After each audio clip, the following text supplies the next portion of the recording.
Amelia, I'm so excited to have you here. Thank you so much for being willing to talk to me today.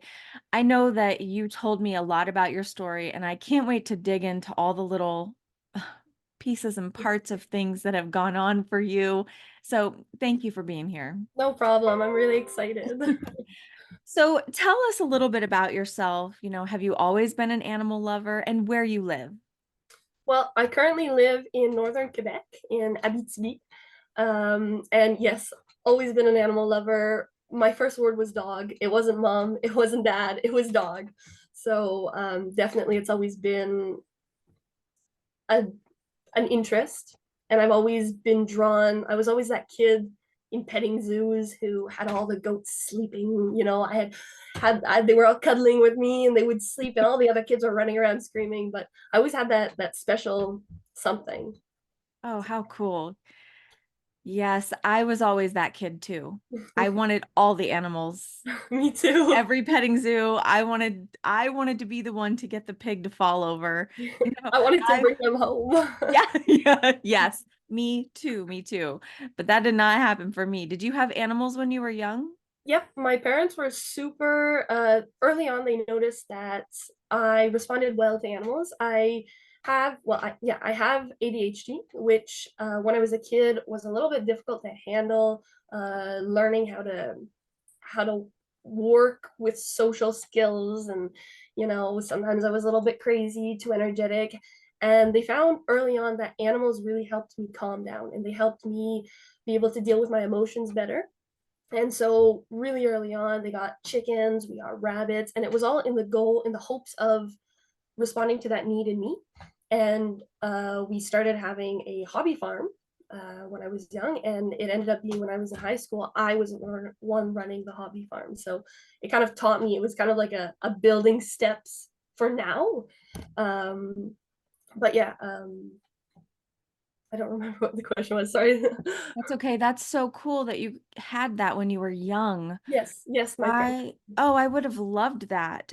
I came from a blended family, so there were four of us daughters, and we all pretty much had we went to our other parents on the weekends. Mhm. And so we didn't really have any pets while I was young. We all wanted them, but now we have a small homestead, and I love that my kids get to grow up that Mhm. way. It teaches responsibility and life skills. Yes. Really a great way to live up, to grow up. Yes, it is. I would have loved that. So today you run a sanctuary. Yes. For Tell us a handicapped. little bit about that.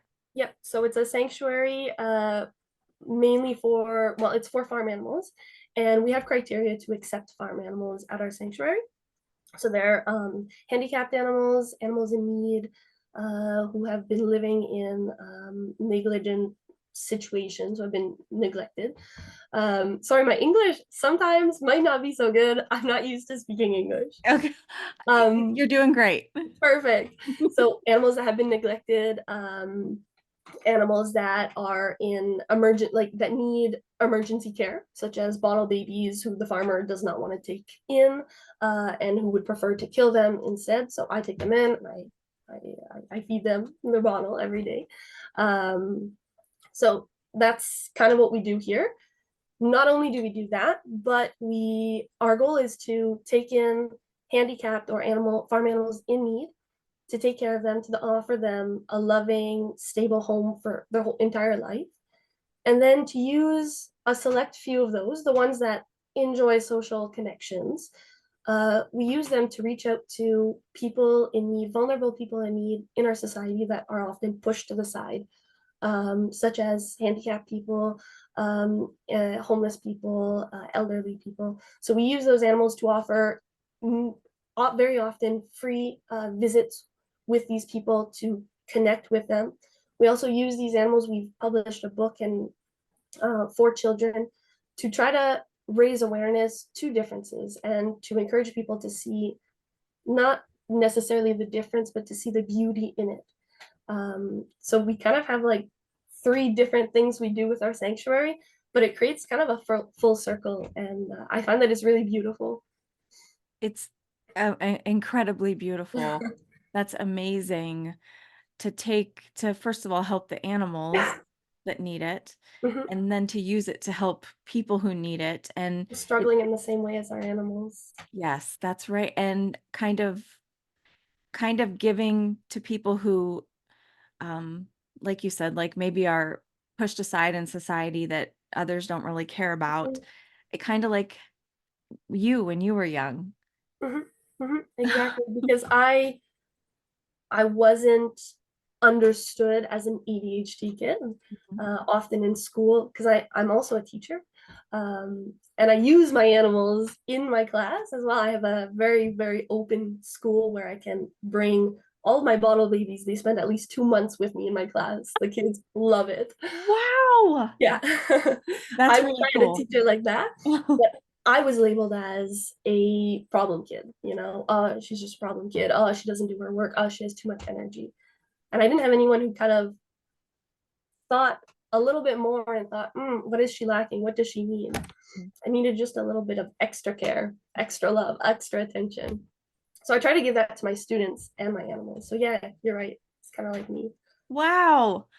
I didn't know you were a teacher too. Yeah, Wow, I this is work in an indigenous community, so I teach English over there. wow. Oh, that's so cool. Maybe we can talk more about that too. That's Mhm. really cool. So what kind of community is it? It's an indigenous community, so it's native people, Okay. and it's a rough environment. The kids have more needs than regular kids in a regular school system. They have a lot of emotional needs, a lot of social needs, and I really have found my place with them because I taught in town for 2 years, and I was done with it at the end of the 2 years. I don't want to be a teacher anymore.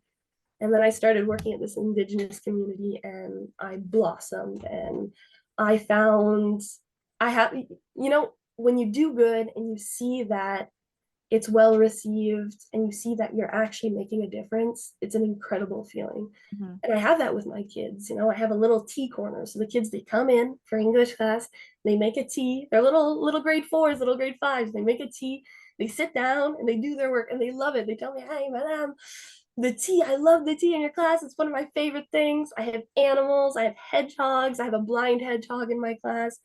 Often I've brought a pig to my class. I've brought sheep, baby goats, any bottle baby I have. And it teaches them, not only does it teach them responsibility, not only does it respond to a need, Mhm. a need for softness in their life, for gentleness, it also teaches them to be gentle because on indigenous reserves, there are a lot of dogs and they're not always well taken care of. Mhm. And so to teach the kids, hey, these are handicapped animals. These are animals you don't see every day. This is how you take care of them. They're fragile. Mhm. The first time I brought a handicapped animal, it was a handicapped goat in a wheelchair. Her name was Demi. She was special. I brought her into my class. She was the very first. And the kids, their reaction right away was, oh, like, what's wrong with her? Oh, like, I don't know. Is she okay? Like, it was a negative reaction, which is normal. And we sat down and we had a discussion on handicaps. This goat, she has a wheelchair. Is she able to walk? Is she able to run? Yes. Is she able to have a good life? Yes. People like Demi are just like that. We don't have to be scared of them. And it opened the door to so many beautiful conversations. Yeah. So that also ties into my work as a sanctuary owner as well. And I'm very thankful to have a school that is open to providing me, well, to allowing me to provide this for my students. And to follow up with, sorry, I keep talking. Um, so their initial reaction to a handicapped animal was negative. And just recently, I had a hedgehog. I have a hedgehog in the class, many hedgehogs, because you can't be allergic to a hedgehog, and it's unique. The kids they don't experience that normally, so it's fun. And she's blind, and I did not know, but she was pregnant, so she gave birth. And it just so happens that one of the babies is also blind. He's missing an eye. And I told my kids that. I said, "Oh, look, the baby's just like the mom." And instead of a negative reaction, he said, "Oh, yay!" Like, okay, well, it's not really necessarily a good thing, but just to see the evolution of, 3 years into me teaching them, their view on handicaps has completely changed, and it's beautiful.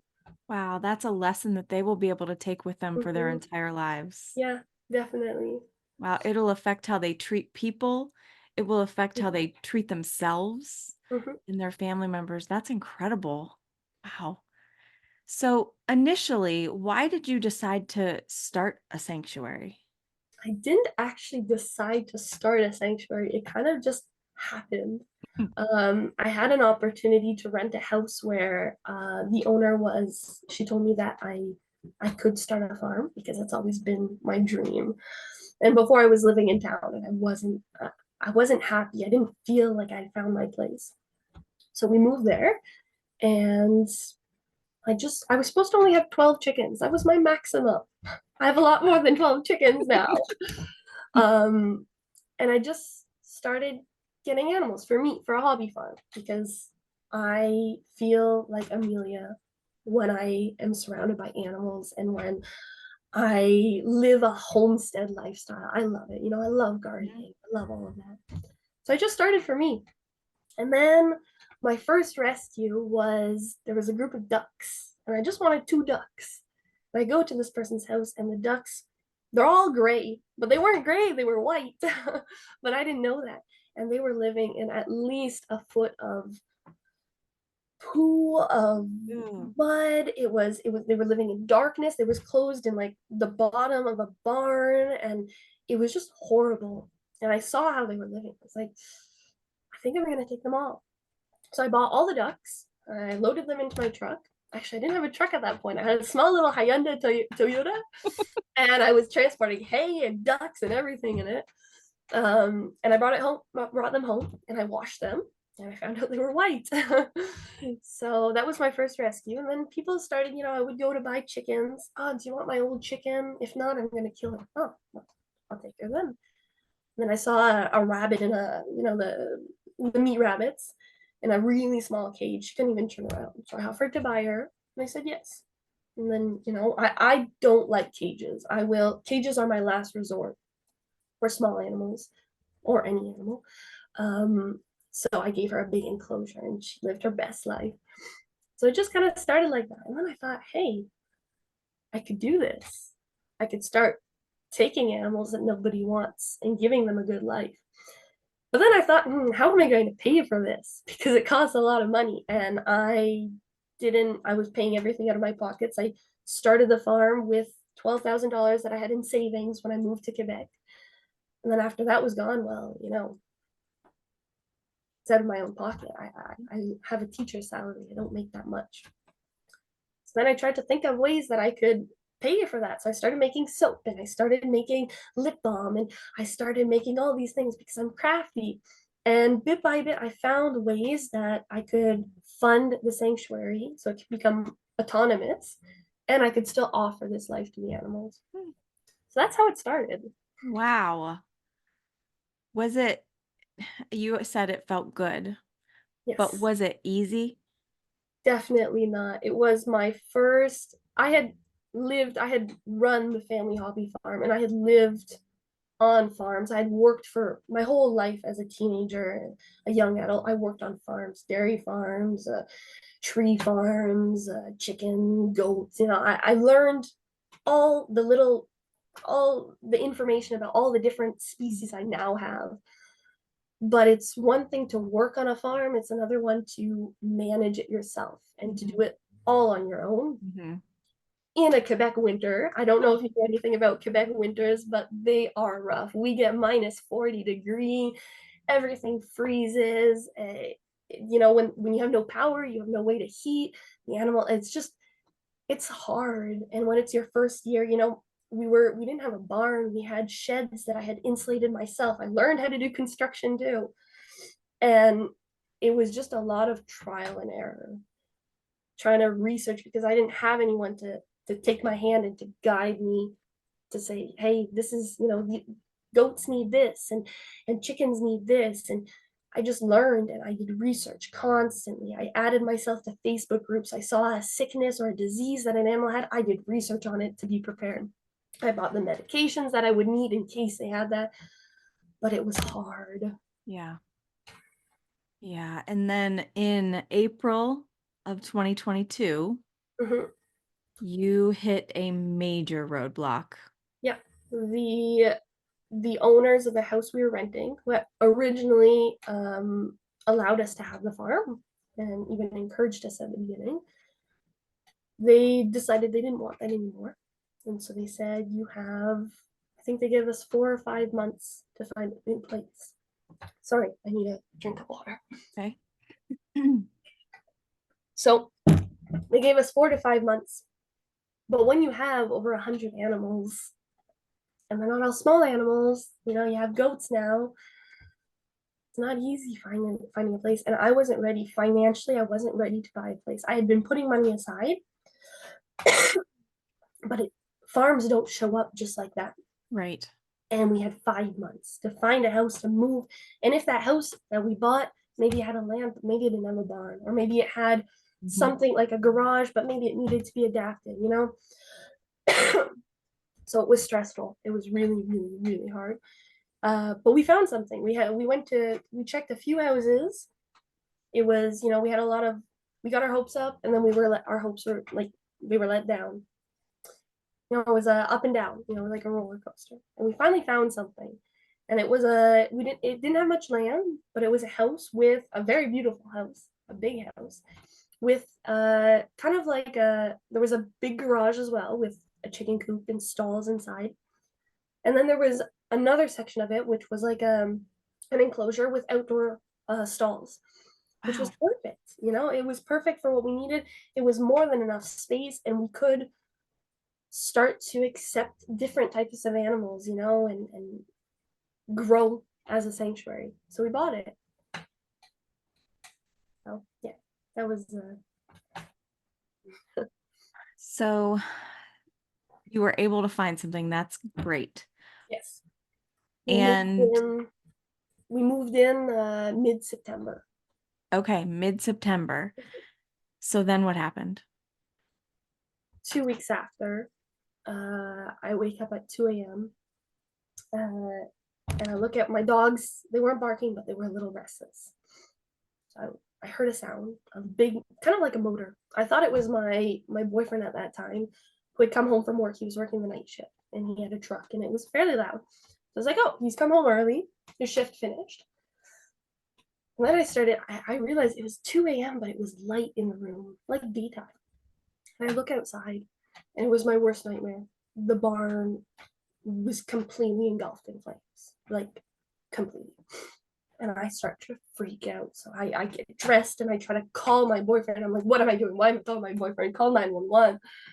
And I run outside, and it was too late. I would have, and I'm thankful that it was too late, because I would have run into the barn to try to save them, Mhm. but it was way too late for them.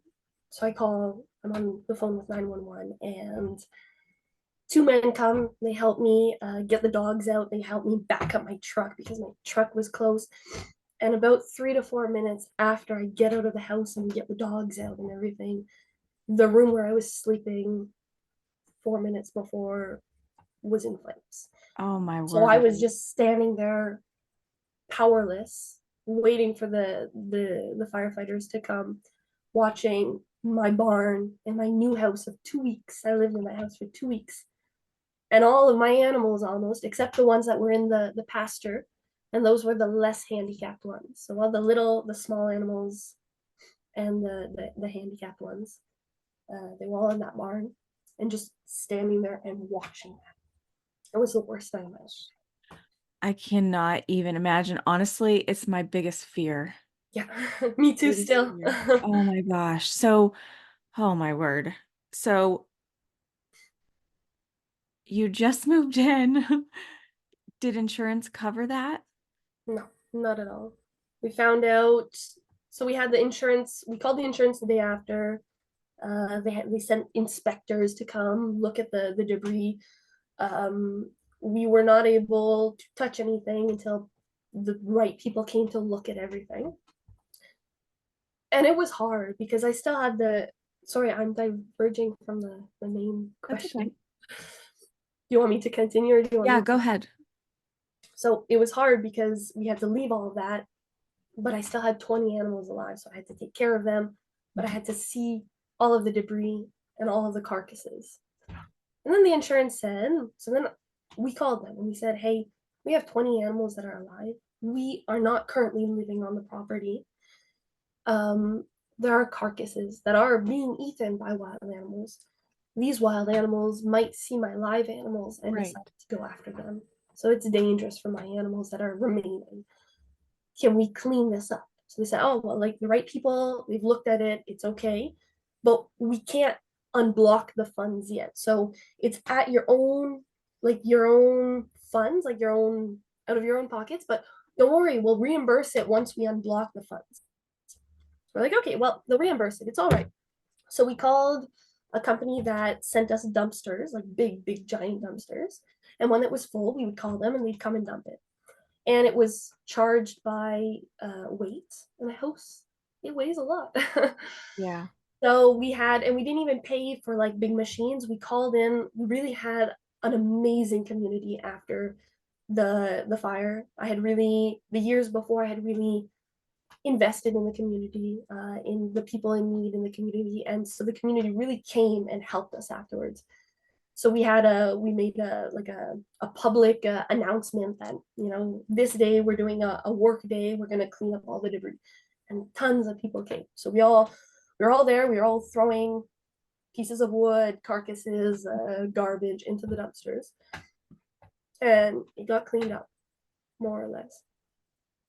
And then a month later, the insurances call us to tell us we will not cover anything. So they left us with no house, Oh, no belongings, and a debt of 22,000 just to clean up all of the debris. oh my goodness. Yeah, that was when I found out. My heart sank. I could not believe it. How can you leave somebody who lost everything and just decide, oh, we don't want to cover you? Do they know why, or do you know why the fire started? It was too far. It burned too much Mhm. to know for real. But I think because it started in the chicken coop, we didn't have any heating. It was early, yeah, it was early October, end of September, so it was still fairly warm, Mhm. and we didn't need to heat. But we had a, I don't know what it is in English, like a little long mouse. I don't know, a weasel. That's what it is. We had a Weasel. weasel come and had killed two of our chickens the day before. So I had left the chickens inside the coop Hmm. the day of, and I had set out traps to catch the weasel. Hmm. But the weasel somehow, I don't know how, but had found a way inside because I found some of the chickens without their heads Mm. inside, which means that he had found a way to get in. I have a hunch that it was him or another squirrel or mouse. Fall is the time when they start to make little nests in Right. buildings. I think they chewed a cord, Mm. but you can never know. Wow. Yeah. I'm so sorry. That is so horrible. I can't believe insurance didn't cover it. Did they give you a reason? Yes. Um, when we called, it was not me who answered the the phone, the questions of the insurance. It was my ex, and he had forgotten to mention we did not know we were buying our first house. Hmm. We had never had a homeowner's insurance before. They had asked us if we had animals living in the house. We said we have 3 dogs. We did not know that we had to declare that, nor the business, because a sanctuary, we are a business because we sell services to Hmm. pay for, even though we're a Right. nonprofit, we're still a business. Right. Um, and the insurance asked if there were any commercial activities done in the house. We did not know that in our mind, commercial activity is like Walmart. You're Right. selling, you're a commerce, you're Right. a store. But if you respond to emails, if you have an office, if you have your business equipment in your house, well, that also is a commercial activity. So with those two questions, they said, well, you guys were hiding things from us. You Oh, lied to us. So that would have maybe changed how much we would have charged per month. So we're not going to cover you. wow. But we didn't know. I There know. was no one to guide us with these questions, or no one to say, hey, you really need to declare this. We didn't know, you Mhm. know? I completely understand. Yes. It's so hard when you're new. Recently my niece moved down to be by us, Mhm. and something as simple as when she called to get internet service, they not only sold her internet service, they sold her the highest possible, I don't know, all the highest possible Mhm. internet. Sold her that. Also sold her TV, which she doesn't even have a TV. So somehow Okay. they sold her that. They also sold her home phone, which she doesn't have that either. So, like, they're so tricky. Mhm. They Mhm. prey on people, and And they so find, sad. and their questions are made in a way that it can be misunderstood, Yes. and they're so vague. So we didn't Yes. know. And then they found that little hole and they Yeah. got it through that. Yes, that's such a shame. I'm so sorry that happened to you. After that happened, how were you able to keep going? Well, it was hard. I took about 3 months off work on sick leave. It was really hard. I didn't want to live. I didn't want to do anything. And maybe a month in, and I was still going to take care of my animals. About from where I was staying, it was about two hours per day to take care of my animals that were still living on the property. We managed to The outdoor stalls were untouched by the fire, so we insulated them and we closed them up to make kind of like a mini barn. Hmm. We had electricity come, so the animals were okay, and it helped me because I had a purpose every day. I had to Hmm. wake up, get dressed, take care of my animals, because if not, they had no one else. Hmm. Um, and about a month in, I started thinking, I can't wait. Everyone's telling me, oh, in 5 years you can start your sanctuary again. I'm not gonna wait 5 years. I'm me. I'm happy. I blossom when I do that. And the animals, they need me. And what about the people that we help? Am I going to wait 5 years just to help people because, well, that's what everyone says, should wait 5 years? I thought, well, I can still help people. So I had 20 animals. So I started doing visits at the hospital with my animals. I brought my goats. We did a little visit. And they loved it. The people loved it. And after that day, I had such a ball of happiness in me. I was going through, it was horrible what I was going through, but just to be able to relive that and to give to people again what I had given before with my animals. So then I thought, okay, well, I'm gonna make soap and I'm gonna make candles to raise money so that one day I can build my barn. I'm gonna email all of the mines to see if they can help us build a barn. They didn't give much, but that's okay. We had a GoFundMe. The community managed to raise, it was over $19,000 that they gave. Wow. Yes, it was incredible. We had the mines who gave a couple thousand each, and we had a lot of people who gave lots of donations in old farm stuff, in household stuff. It was incredible. People were there for us. The local radio started collecting money for us. We had a car dealership that they had pumpkins, and they would give pumpkins to people who made a donation to us. It was incredible. It was so beautiful to see our entire region coming together and supporting us. So I started to get that little fire in me. Oh, I want to do this again. I don't want to wait 5 years because everyone says I should wait. So, wait, what's your next question? Sorry. Are you going to cut these little questions where I'm like, No, it's great. But are you So gonna cut them? Can you cut them when you do the editing and all that? yeah, I can. Perfect.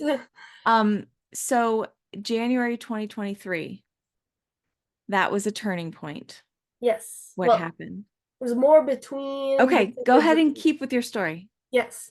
So then um I have three dogs. I have two from Morocco and one from here.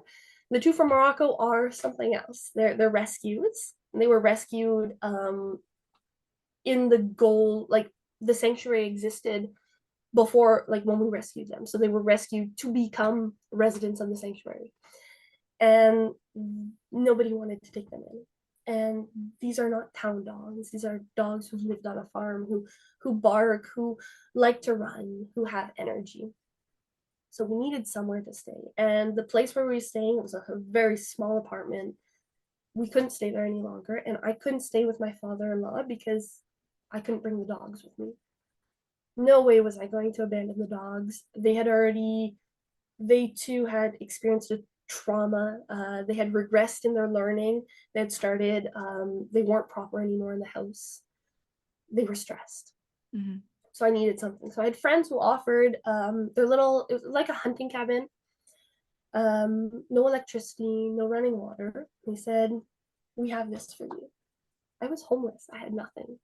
So to be offered this was an amazing opportunity, especially that I could live there with my dogs, and my dogs had a whole forest to run in. They they they could be proper dogs, you know. So I said yes, and I was super stressed before moving. I was, how am I going to live without electricity? I had no clue. And my ex did not want to follow me there. He didn't like the idea. So we lived separately apart, separately for a bit, and that was the end. I decided this isn't working.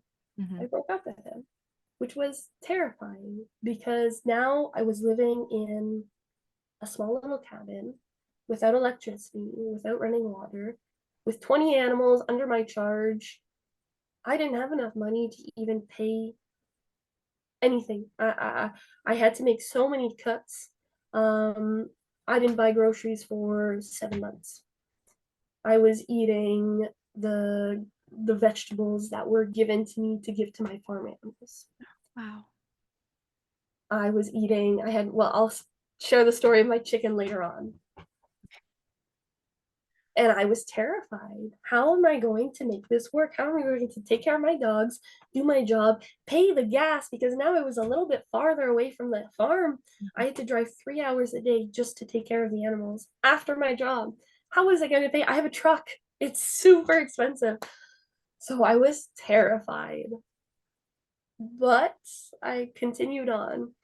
I started taking in animals. I took in my first rescues, which were two pigs living in really, really horrible conditions. I went to buy um, like a rabbit cage, and this woman she showed me a chicken with one leg. She's like, "Oh, I have a chicken with one leg. Would you like her?" She lost her leg last year because it was too cold, and she's still alive. But it was still super cold in the barn. Nothing had changed. It's like, yeah, sure, I'll take the chicken. And then I saw these pigs, and they were living in snow at -40. There was no hay, there was no blankets, there was nothing to cuddle up, nothing to insulate them. They were skinny, they were scared, they were dirty, they smelled horrible. So I said, can I buy your pigs? Here I am living in a cabin with no money, 20 animals 3 hours away, and I say, can I buy your pigs? She says yes. So I bought them $50 each. And I drove away with a rabbit cage, a chicken with one leg, and two smelly pigs. And that was my first rescue. But I felt on top of the moon. I was like, oh my goodness, I am starting this again. So that chicken, actually, I still have her. Her name's Terry. Um, she laid me. She was a little tiny chicken, a cerama. I don't know how that pronounces how it's pronounced in English, but a miniature chicken. She Okay. laid me mini eggs almost Yeah. every day. A Very bantam? like you like a bantam, Okay. exactly. And She laid me an egg almost every day. And very often I didn't have anything to eat for supper. And so I ate her eggs and she fed me all winter long. Wow. And a little side note to that, we don't sell our eggs. We have chickens and they lay. Some of them don't. Some are old, they don't lay. Some are handicapped and don't lay. And we don't, I have made a rule that never we will sell our eggs. We furnish our local food bank with eggs. And the rest of the eggs I bring with me to school because my students often don't have enough to eat at home, and I send them home with them. Because in my mind, those eggs saved my life. They're just eggs. Eggs aren't going to change your life, but maybe they might. I don't know what that other person's going through.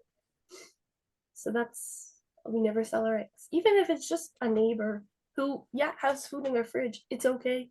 It's eggs and it will make their day. And it's worth more. Their day being made or feeding them supper is more than $4. You know, it's worth more than that. Wow. So, You're such a wonderful person. thank you. Can I ask the next question? Yes. So, January 2023, Mhm. there was a turning point for you. What happened? I think that was 2023? why. A roadblock? Or wait, hold on. Let me I look think at that was the January 2023. Okay. Was it? So 2022. No, 2023. That was when I moved to the cabin and I was living. Oh, okay. Yeah. Okay. Was that the So roadblock? Was there another roadblock in the email I sent you? hold on, let me look.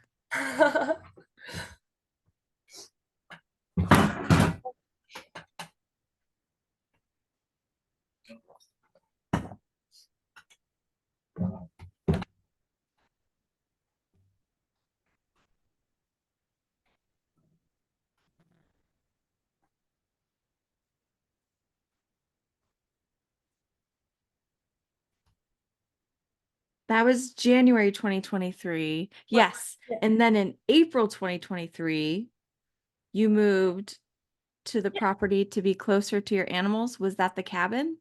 No, no. Okay. So in January, I moved to the cabin. In Okay. April 2023, I wanted to be with my animals. I wanted to stop driving 3 hours every weekend, every day after work. I got home at like 10 at night. You know, I didn't have a life. I was working, animals, eating supper, going to bed. Mhm. So I had another friend, I was surrounded by wonderful people who offered me, the little camper trail. Well, there's not Like a really, pop-up?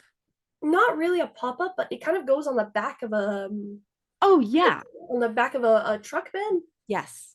and then it can stand on legs as well. So Yeah. they offered me that for the summer. So I was living in that. That was my house. But it was better because I was with my animals now. I could see them. If there was a problem, I could hear it. And I had all of my clothes. It was the most humiliating thing ever, for real. I was living in boxes and I had, like the like winter car shelters. Yes. That was my wardrobe. I had little racks of clothes. It was all like lined up there. It was my little wardrobe, my little closet. And it was humiliating, but like I was so happy. I was living with my animals and things were going well. So, Okay. And then let's see. And I feel like, was there another roadblock then? what was there? Let me look. There were lots of Your roadblocks. house. You bought an unfinished house, mini Oh, house. yes, yes. So, so I moved on to that property, but the problem was that this property was still mine for the time being. I was still paying a mortgage on a house that didn't exist anymore, but the Oh, land was still mine. But the problem was because it's on agriculture zoned land, I had like a special rights to have a house there. That's the laws of the municipality. And if I wanted to keep the right to have a house on agriculture land, I had to build a house 1 year after, like no later than a year after the fire. I didn't have money to buy a house. I didn't have money to buy groceries. I didn't have money to buy a house. mhm. So I started trying to put money aside and I took out loans. I don't know why the banks loaned me money, but I'm so thankful they did. And I bought, it was like a mobile house, but not really. It was like a tiny, tiny mobile house. It was like I don't know in the States if you guys have this, but sometimes in schools, if there's not enough classes, they'll have like a portable and it's like a class outside. No, you guys don't have that? No, Okay. not that I know of. Okay, well that's fine. Um, so it was this very unfinished, very small um house, and it was actually an old building from the prison, Hmm. like an office building or something like that. Oh. So I bought it and I was like, well, I'm gonna learn plumbing and I'm gonna learn electricity and I'm gonna learn construction. And I got a well put in. I bought a well. Well, I bought a well. I got a well dug. I paid for that, and I was gonna pay for a septic system, but I wasn't yet, financially I wasn't there yet. And then I started collecting, like a bed and dressers and all of that. And I met also at the same time, it was like perfect timing because I had known nothing in construction. I met my boyfriend, my partner today. Um, he was a volunteer for the farm. He decided, oh, I'm going to volunteer because we do mobile farms to help pay for the sanctuary. So with a select few animals where we do little petting zoos around. Mhm. We also do zoo animation, which is like zoo therapy. Oh. Um, so he decided I was looking for volunteers for an activity with the animals, and he said, oh, I'll be a volunteer. He was looking for a way to invest in his community. And he was a volunteer, and we fell in love. And he fell in love with the farm too. So then he was like, I'm going to help you with everything. And he works in construction, that's his job. It's like perfect timing. We worked on that house all summer long. And we had also bought like the shipping containers, 40 Yes. foot long shipping containers. My plan, I had this crazy plan to buy a shipping container and to transform it into a mini barn for my pigs because my pigs needed something a little bit more heated for minus 40. So I Mm-hmm. was like, I'm going to buy a shipping container. I'm going to learn how to weld. I'm going to learn how to insulate.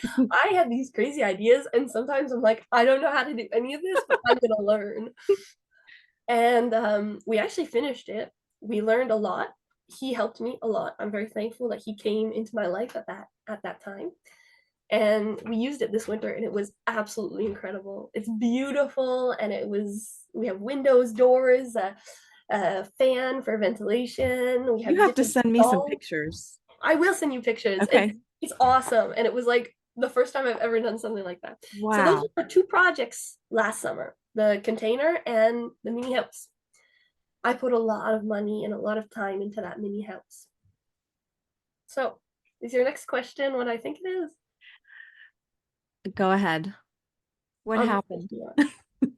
So all summer, well, all winter and summer long, we were also in a court process or we were talking with a lawyer to start a court process against the insurance company because it wasn't fair. And we had nothing, me and my ex. And at a certain point last summer, he decided it's too much for me. I don't want to do this anymore. So he stepped out of the process. But the problem is that I wasn't the one who answered those questions. Right. I could not go into court without him. So I lost that chance to win back that money, which I'm actually a little bit thankful. I'm more than a little bit. It would have lasted years and years, and I would be reliving that trauma for years. It would have been stressful and just I would never be able to move on. Mm-hmm. So I'm thankful in a way. And then he also informed me that for the past, because he had offered to pay the mortgage because I didn't have the means to pay the mortgage at that point. And then he had informed me that it had been 4 months since he had paid the mortgage. I didn't know. And he had been receiving calls from a debt collector, which means after I did research and I talked to the lawyer that I had 2 months to get off the property. Oh my gosh. Or I pay the complete mortgage myself every month for 25 years. I didn't have that money. And on top of that, he was 4 months late. So that was 4 months of mortgage Mhm. plus mortgage every single month. So I had to declare bankruptcy. And this past summer, we lost our land. So that was another big shock. I thought the farm was closing. I thought all of this hard work I had put in for 4 years, every time it would go well, there was always something that happened, and I'd have to restart from zero. And for real, I thought this was the end. Like, how am I supposed to move on? At that point, I had over 100 animals again. How am I supposed to find a place in 2 months with zero money for over 100 animals and me to continue on? How is this? It just seems so impossible. Wow.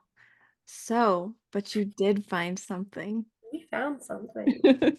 I was scrolling on Facebook and it was the worst weekend for real. I had an anxiety attack. Like, it was just horrible. I was freaking out.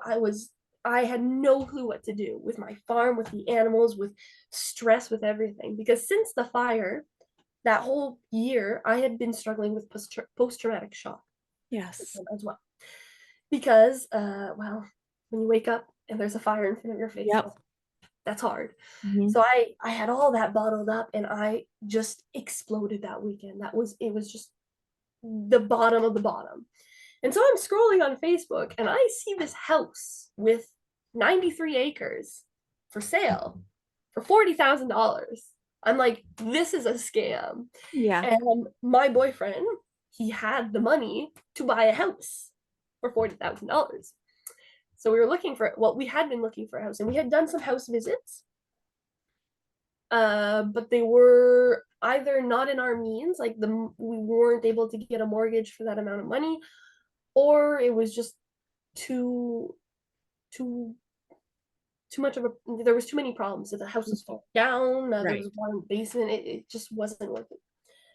So I see this on Facebook. I'm like, this is a scam. It's on Facebook. Mhm. It's really not cheap, not expensive, and it's got like almost 100 acres. Like, what's the catch? Yeah. I said that to my boyfriend. I'm like, look at this. And it just so turns out that it was someone that we knew, actually. He was working for the local thrift store. So I had talked to him because he only spoke English.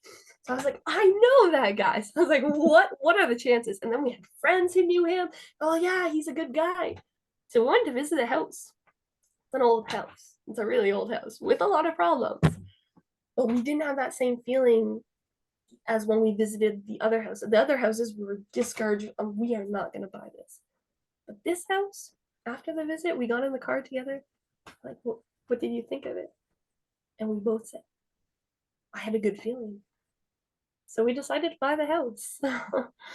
So then we had put our animals in like kind of like in pension. We had placed them in different farms in our region, people who were willing to take them in. And so we had about a month to prepare everything. There wasn't a barn, there was just a garage.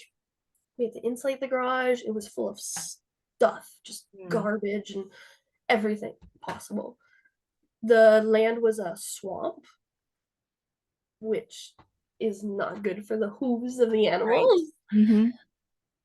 And we had to build an entire enclosure. So it already seemed impossible. Here we had an opportunity. It seemed a little less impossible, but like, how am I supposed to do this in a month? So I took a week off work. I made the enclosure. We insulated the garage. We made it into a barn. We got someone to with like an excavator to come and drain the land. So now we have little rivers, which is working out super well this year. We're Good. super happy. And it all came together in about a month and a half. We moved our animals back in. We went to go pick them up from all the places. And on top of that, the only thing that we could transport from the land that was being taken by the bank was the container. Oh, I And was going to ask you about that. what are the chances that like the one big project we had, we were able to transport? And we also sold the mini house. So that was nice. You know, we did waste a lot of money, but like it was okay. It was better than nothing. Yeah. We transported the container. So now we have this container for our pigs. It was super nice. So it worked out, but it just, the whole time you just feel like you're walking blindly and you're like, why am I doing this? Why am I putting myself through all this stress, through all these tears? Because it just seems still so impossible. But it worked Whoa. out. Wow. I just can't believe the roller coaster that It's you have so up and been down. through.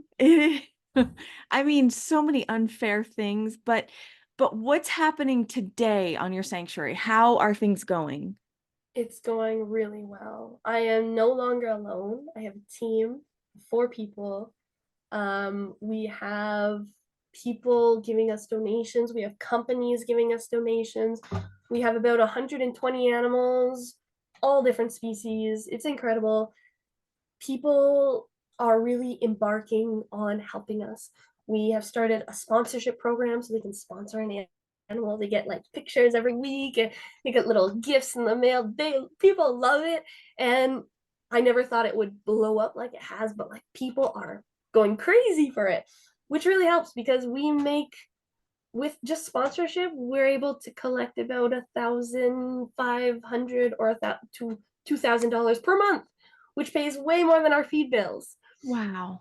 Yeah, we have mobile farms. So our little petting zoo program is incredible.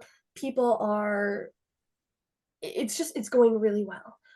We have managed to, even this spring has come early, so we were able to already set up 2 more enclosures. We're growing. I would love to grow faster than we are because I'm impatient. And contrary to the other team members, I had that barn. You know, right now I have a garage that's serving as a barn, but it's not a barn and it's not the barn I want. It's not a barn where I can have visitors come and visit the farm.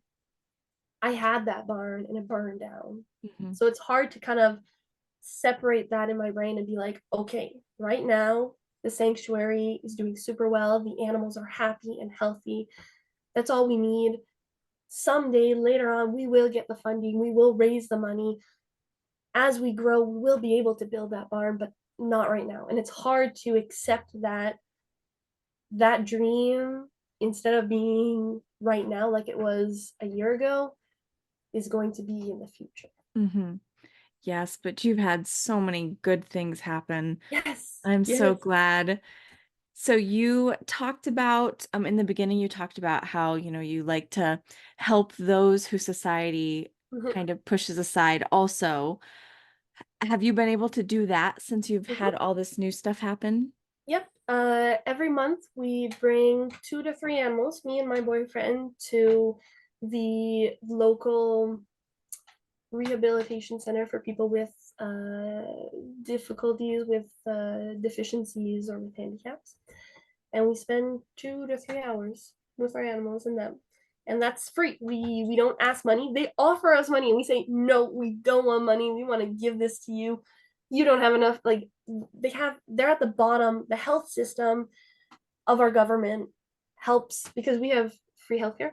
We have the hospitals, we have like the different health services and all that. Then we have the elderly homes, which are a little bit lower on the scale.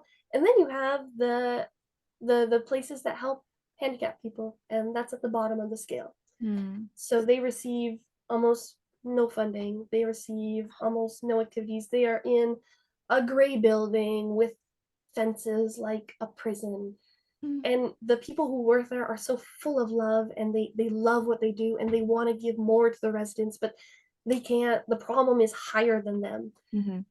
and so we want to give this to them. We, every season or every 2 to 3 months, we try to do a little visit in one of the towns in our region, and we reach out to different organizations that work with our client, like our the people we want to reach out to, and we offer a free visit. So we come and say, hey, we have our animals. We have a couple animals, not too many. We want to offer this to you for your clients, for the people who work at your place, because you guys do a good job and because you are very often forgotten by our society. And we do visits in old age homes. We do visits in schools. In we have in our region we have I don't know what it would be called in English, like for kids who are in the system or who Like a are group home? a group home, which is also paired with a juvenile delinquent Okay. as Yeah. well. We do visits there. I'm trying to get visits to the prison because those are also, even though, yes, they're people who may be dangerous, they're also put in the corner by society because they are not seen as an asset to our Mhm. society. So they're put in the corner. Handicapped people in the corner, old age in the corner. Those are the people we want to go to those corners and bring them out. And how do the people usually respond? It's beautiful. Mhm. It's I cry. I have one story where this was before the fire, but I still have this goat. His name is Mickey, and this is a goat that he was born dead and he was reanimated. Oh. He has a deficiency, a mental difficulty. Mhm. I don't know the right terms, um, and he doesn't always understand everything, and sometimes it takes a little bit longer. But he's incredible, and we love him. And when he also he's lost his ears, so he has just little holes right. And we were doing an activity, and a woman asked me, "What's his story?" Because all of our animals have a story. So I told her the story, and she started crying, and she said, "Can I hold him?" She said, "My son, around this time 2 years ago, he was 2 years old, and he had a mental difficulty, and he passed away. And your goat reminds me of him." And so I passed her my goat, and she held him and she cried. And I just gave her that minute. And just to see that my goat was able to give her this wonderful reminder of her son. I have people who, even when we go to the rehabilitation center, there are people who, there's this one guy, and his eyes always go back and forth. When he holds our animals, his eyes stop and he's calm. Wow. So just to see, it's just a rabbit or it's just a goat, but they do miracles. And even when I look at pictures of all the activities we do, the people are happy Mhm. and the people feel seen and they feel special. And our animals, they don't judge and they're just, they want to love. It's beautiful. That is incredible. Man, just amazing. When it comes to this program that you have, what is your ultimate goal? Well, I guess the ultimate goal would be to, I don't, what do you mean by your question? Like, are I don't know. Do you have plans for the future? I mean, you mentioned you Oh, would like to get yes. into prisons. I want, when we have our barn, and our project that we're trying to work towards before the barn is kind of a welcome center, a Mhm. building on our property where we can start doing programs. I have a bachelor's degree in psychology and disability studies. So this is really in my domain. And I would like to work with specialists, people who work with speech therapy, like specialists for speech therapy, for mobility. All these people who are specialists in a specific thing, and to bring them here and say, "Hey, do you want to work one-on-one with your clients to see how animals can help them?" Someone who has speech difficulties, who is working with a speech therapist, a child, they might feel a lot of pressure, and Right. then that pressure just kind of blocks them from moving forward or from progressing. When you have an animal, when you're talking to an animal, that attention is no longer on you and how you're speaking. You're with the animal. You're petting the animal. Just petting an animal calms you down, Mhm. and just the all of the things that we can accomplish with them, with different people. I went to see a grief therapist after the fire, and she said that she would love to work with me and my animals Mhm. when we have this building. Doing yoga, we tried doing rabbit yoga. We did goat yoga. Yoga, goats are way too energetic for goat yoga. It doesn't work. It's not calming. But rabbit yoga, it was incredible. The rabbits are chill. They hop on you. They sniff you. They lick you. It's such a wonderful experience. So I'd like to restart that, you know, all these different programs, really reaching out to the community, having programs for families. I'd love to do movie night with the animals, you know, the families Mm. come, programs for mums and tots, you know, not just for people with difficulties, but for everyone to create a safe place for anyone and everyone. No discrimination. I wish you were my neighbor. My goal is that this becomes, I don't want the sanctuary to die with me. I want this to become bigger than me, that when I'm too old to work on the farm, that I can pass this into the hands of someone who has the same goal, the same mission for the sanctuary as me, and that this can be something that can really help people and help animals and create that full circle of helping animals and helping people. Hmm. Yeah, it's a wonderful mission. Just Thanks. amazing. What do you think has been the biggest challenge for you? There's been a lot of challenges, but I Yeah. think kind of like what I said before, where through most of this journey, especially since I was alone for the majority of it, trying to manage it all on my own, I just felt like I was walking blindly in darkness and I had no clue. And very often in my cabin in the woods, without electricity, without water, so often I would think to myself, is it worth it? All of this time I'm spending, all of this money, is it really worth it, or is it just gonna flop someday? You know, is it just gonna end? And then here I'm stuck with absolutely nothing, with no dreams, with no money, nothing. So, but there was this force in me that just kept making me push forward. So I think that would be it, just the feeling of walking blindly and not being sure if it's really gonna lead to anything, but feeling confident enough that it might lead to something enough to continue to move forward. Was it worth it? Definitely. I think so too. Now, because I'm a pig person, I'm going to ask you about your pigs. Hmm.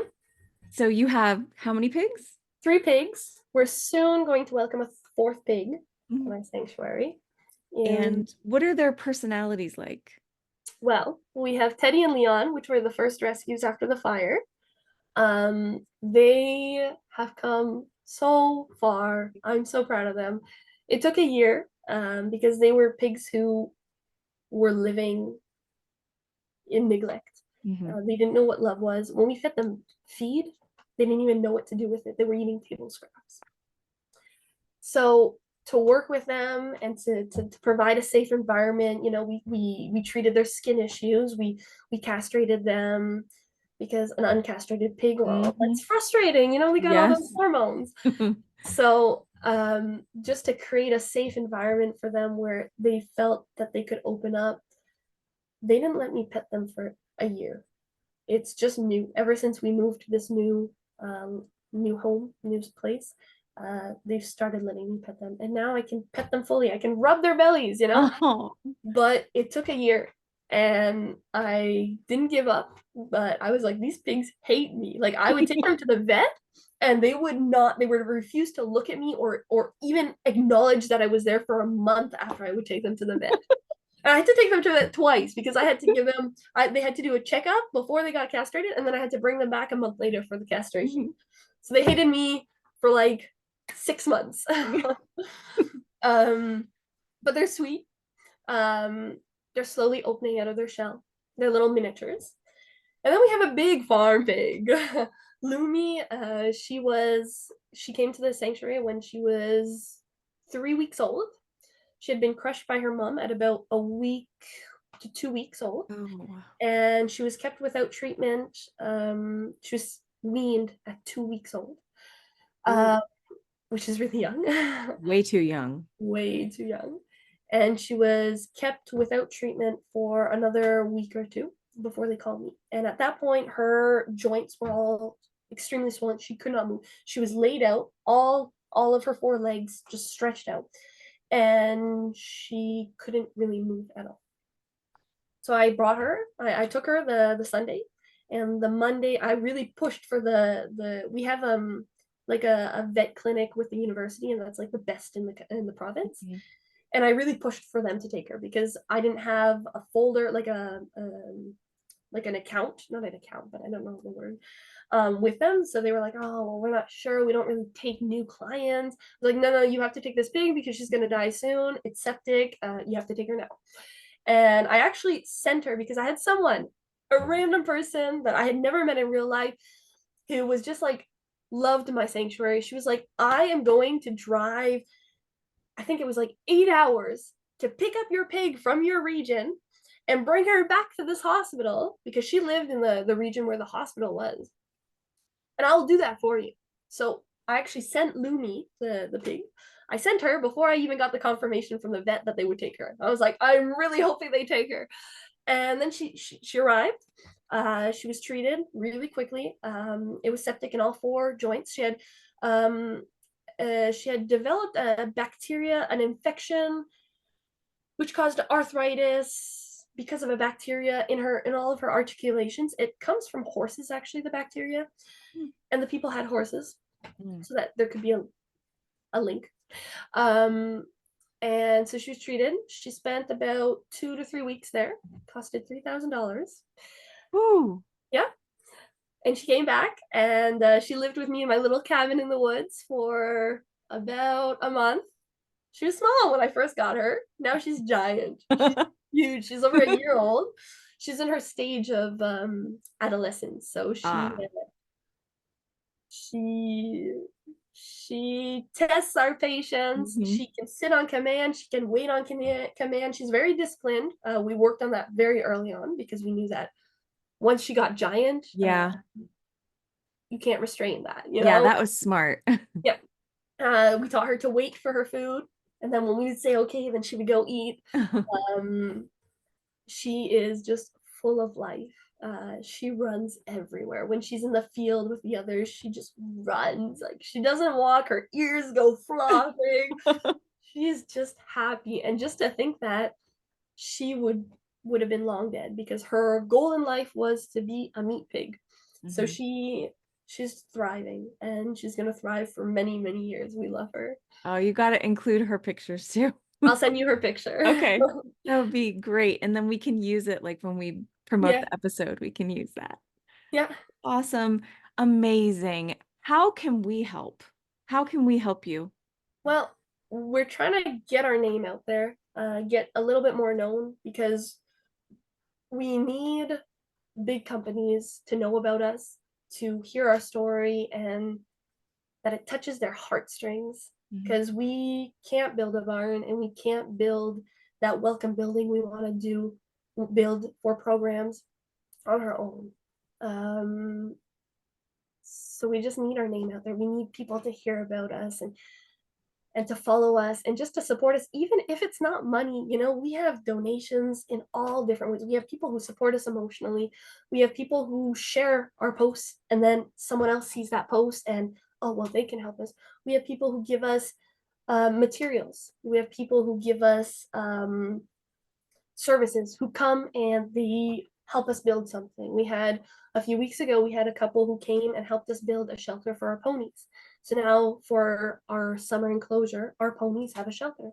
So it doesn't have to be money. We just need help to move forward, to reach our goals. What is the name of your sanctuary? Well, it's in French. That's It's okay. called La Petite Ferme du Mieux-être, which translated roughly means the littlest farm of happiness. Okay, I love that. And then, so if anybody listening or watching wants to follow you and find you, how can they find you? You can find us on Facebook.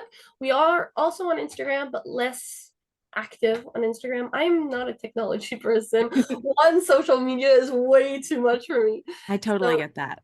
they can find us. We also have a website. I can send you all the links too if you would. Okay, I'll put them in the show notes. Perfect. And even though it's French, well, I'm bilingual, so I can, if they write us or email us, I can write in English as well. And well, Facebook translates the posts, so there Oh, shouldn't be a language barrier. Yeah, okay. Oh, wonderful. yeah. Wonderful. Amelia, I have loved every second talking to you. When you messaged me on Instagram, I I just could not believe everything that you had been through. I'm so glad to finally hear the whole story. It really, what you're doing is amazing. And so I just want to thank you for what you're doing. Thank you. Try not to cry. Well, So maybe in a year or 6 months or a year, we could do this again and you can give yeah, us an and see where update. I'm at. Yeah, Yeah, that would be amazing. that would be cool. Yeah. Well, thank you for being here. I'm not going to take up your whole day. So I'm excited for everybody to hear all these things and follow you and get your name out there. Well, thank you.